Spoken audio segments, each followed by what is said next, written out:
Jy kan nie gewig verloor as jy hoë insulienvlakke het nie. Insulien hou jou vet vas. Dit is nie jou skuld nie. Jy eet net die verkeerde tipe kos. Verander die tipe kos wat jy eet. En jy gaan sien dat jou insulienvlakke afkom as jy karnivoor reg doen. Hoë insulienvlakke is die nommer 1 oorsaak van hoë bloeddruk en hoë urinesuurvlakke.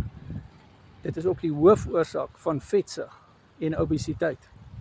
Dit is nie jou skuld nie. Dit is nie luiheid of gluttony nie. Baie mense eet nie eens soveel nie, maar hulle eet die verkeerde tipe kos. Verkeerde tipe kos wat hulle